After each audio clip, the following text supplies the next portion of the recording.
Good morning, BSc third year students. Now discuss the laryngeal cancer. Laryngeal cancer में सबसे पहले definitions और definition में laryngeal cancer may also be called cancer of the larynx or laryngeal carcinoma. The inner wall of the larynx are lined with the cells called squamous cells. Almost all laryngeal cancer begin in these cells, यानी यहीं से शुरू होती है, जो स्क्यूमस sales होती है वहाँ से शुरू होती है. These cancer are called squamous cell carcinomas और इसको कहा जाता है squamous cells carcinomas. ठीक है. नेक्स्ट अगर बात करें तो अपन कि इसके अंदर कोजेज की कोजेज क्या हो सकते हैं, तो कोजेज के अंदर देखते हैं अपन कि causes no one known as the exact causes of the cancer. वैसे इसका कोई एग्जैक्ट नहीं होता कोई भी risk factor. Next age. Cancer of the larynx occur most often in the people have the age of 55 year और उससे अबू. यानी कि एज की बात की जाए तो एज है वो कि लगभग अपनी 55 यानी 55 साल से ज़्यादा की हो जाए तो उस समय कंडीशन ज़्यादा रहती है कि उसके कैंसर हो सकता है. नेक्स्ट अगर बात की जाए कि इसके जेंडर की, तो men are 4 time more likely than women to get cancer of the larynx. यानी कि लैरिंग की कैंसर है वो फीमेल्स के अंदर कम होती है और मेल्स में 4 गुना होती है. फीमेल की 4 गुना होती है. नेक्स्ट बात करें रेस की. रेस यानी African American are more likely than whites to be diagnosed with cancer of the larynx. Larynx की कैंसर है वो जो अफ्रीकन अमेरिकन्स होते हैं उसमें ज़्यादा होते हैं, जो वाइट्स लोग होते हैं उनकी वजह. नेक्स्ट है स्मोकिंग्स. स्मोकिंग के अंदर है कि smoking is the most important risk factor for laryngeal cancer. Death from the laryngeal cancer is 20 times more likely for heaviest smoker than to non-smoker. The risk is given higher for smoker who drink alcohol heavily. यानी कि सीधी सी बात है कि smoking करने वाले लोग होते हैं उनके सबसे ज़्यादा ये कैंसर होने के चांसेस रहते हैं. यानी नेक्स्ट बात करें अपन अल्कोहल की, तो अल्कोहल के अंदर है people who drink alcohol are more likely to develop the laryngeal cancer than people who do not drink. यानी कि ये सबसे ज़्यादा उसमें चांसेस रहते हैं जो ड्रिंक करते हैं बजाय बिना ड्रिंक करने वालों के. The risk increase with the amount of alcohol that is consumed. यानी कि जैसे जैसे आप अल्कोहल की जो कैपेसिटीज है वो बढ़ाओगे तो उसके साथ साथ भी आपकी लैरिंजियल कैंसर होने की संभावनाएं भी बढ़ती जाएगी. नेक्स्ट अगर बात करें इसके personal history of head and neck cancer. Almost 1 of 4 peoples who have head and neck cancer will develop the second primary head and neck cancer. Next अगर बात करें अपन ऑक्यूपेशंस की, तो ऑक्यूपेशन के अंदर है workers expose to sulphuric acid mist too और nickels has a increase the risk of laryngeal cancer. अगर कोई भी मान लो कि या तो जिंक के या फिर निकल्स के जो फैक्ट्रीज होती है और अगर उसमें काम करते हैं तो उसमें इसकी जो कैपेसिटीज है जो कैंसर की अधिकता हो सकती है, यानी इनमें ज़्यादा कैंसर हो सकती है. नेक्स्ट है pathophysiology of cancer. Pathophysiology of cancer के अंदर है कि laryngeal cancer arise from the progressive accumulation of a genetic alteration that lead to selection of clonal population of transformed cells. यानी कि सबसे पहले एक्यूमुलेशंस होता है प्रोग्रेसिव एरियाज के अंदर और उसके बाद नेक्स्ट सेकेंड स्टेज आती है हेड और नेक कैंसर्स होता है. और हेड और नेक कैंसर्स है वो may require more genetic alteration in their development में ज़्यादा अल्ट्रेशन आ जाता है, उसकी वजह से ये ट्रांसफ़र हो जाती है कहाँ पर, नेक के जो लैरिंजियल पार्ट्स होता है वहाँ पर और कैंसर प्रोड्यूस कर देती है. नेक्स्ट है TNM classification of laryngeal cancer, TMN laryngeal cancers के अंदर है कि क्या होता है TML कैंसर्स। तो इसके अंदर देखते हैं अपन कि इसके अंदर क्या है TML कैंसर्स। तो TML कैंसर्स के अंदर है फर्स्ट, इसके अंदर कि glottis T1 tumours limited to the vocal cords, T1A tumour limited to one vocal cords और T1B tumour involve the both vocals cord, दोनों को इन्वॉल्व कर लेती है। और T2 tumour extend to the supraglottis और सब ग्लोटिस। और T3 tumour with the vocal cord fixation. और T4 tumours invaded outside of the larynx. और नेक्स्ट है सुप्राग्लोटिस, सबग्लोटिस। अब एक क्लिनिकल मैनिफेस्टेशन की बात करें इसके, तो सुप्राग्लोटिस के अंदर क्या होता है सबसे पहले वो देख लेते हैं। तो सुप्राग्लोटिस के अंदर T1 tumour limited to the subsites of the glottis, sub supraglottis with the normal vocal cords mobility. T2 है उसके अंदर आउटसाइड हो जाता है। और T3 के अंदर जो पास के अलग से जो क्षेत्र होते हैं और उसके बिहाइंड एरिया है और फ्रंट लाइन्स एरिया है वहाँ पर भी हो जाता है।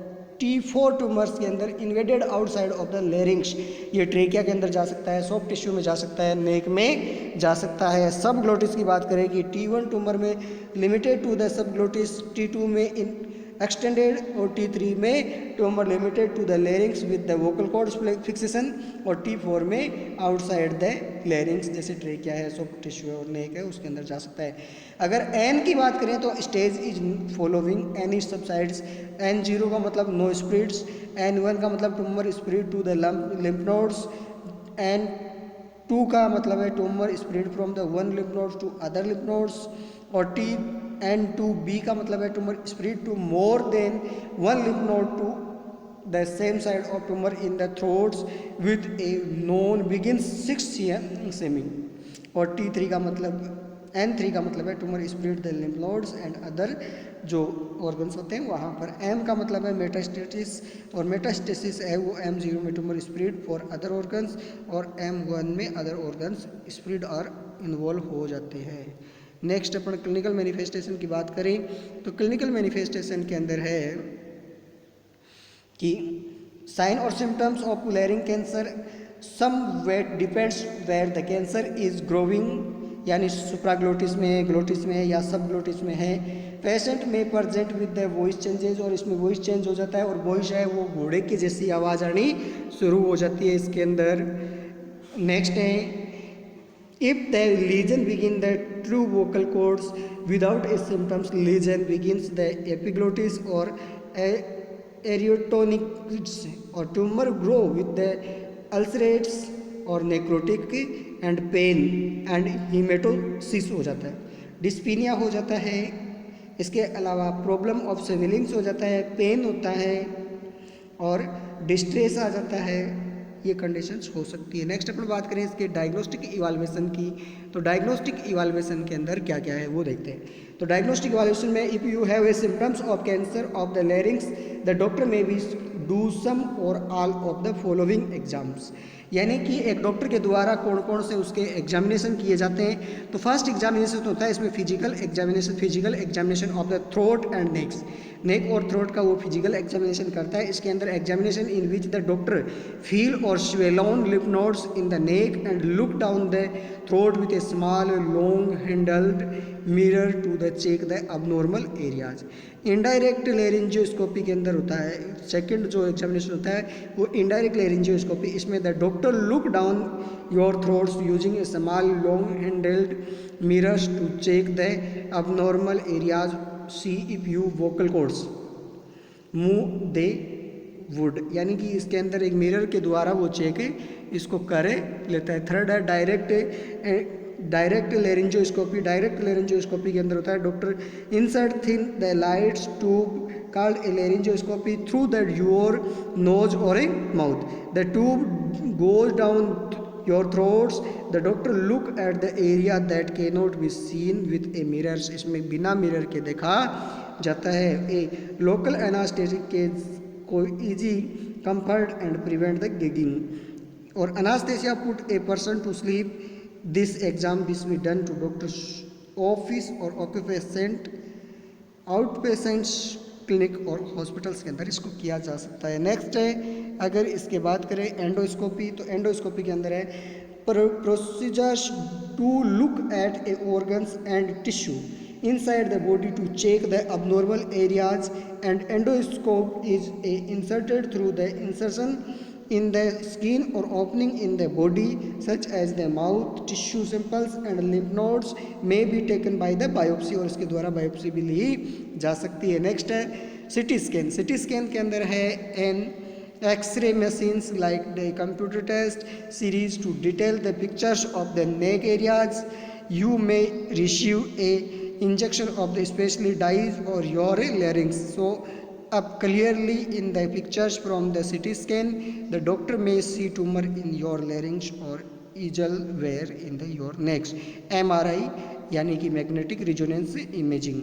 मैग्नेटिक रिजोनेंस इमेजिंग के अंदर a procedure that use the magnet radio wave and computer to take the series of a detailed pictures of area inside the body, यानी कि बॉडी के अंदर का एग्जामिनेशन किया जाता है किसके थ्रू, एमआरआई के थ्रू। नेक्स्ट इसके अंदर है बायोप्सी।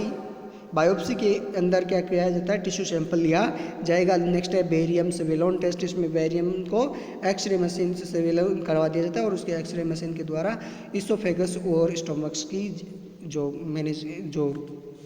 टेस्ट है वो किए जाएंगे, वो देखा जाएगा। मैनेजमेंट है। मैनेजमेंट के अंदर फर्स्ट है रेडिएशन थेरेपी। रेडिएशन थेरेपी के अंदर क्या किया जाता है, यूजेज है हाई एनर्जी रेडिएशन और other types of radiation to kill the cancer cells. और दूसरी है सर्जरी। और सर्जरी के अंदर क्या किया जाता है, जो लेरिंग्स पार्ट होता है उसको क्या कर दिया जाता है, आउट कर दिया जाता है, वहाँ से हटा दिया जाता है, रिमूव कर दिया जाता है। इसके अलावा कीमोथेरेपीज है और इसके अलावा हार्मोनल थेरेपीज है और इसके अलावा रेडियो सैनिटाइजेशन थेरेपी है, न्यूट्रिशंस है। ये सारी की सारी है वो एक स्टेप बाय स्टेप प्रोसीजर्स होते हैं जिसके थ्रू एक व्यक्ति का मैनेजमेंट किया जाता है। नेक्स्ट था सर्जरी। सर्जरी के अंदर is an a operation in which a doctor remove the cancer using a scalpels or a laser with the patient is asleep. When patient needed a surgery, type of operation depend upon the mainly the size and extended location of tumors.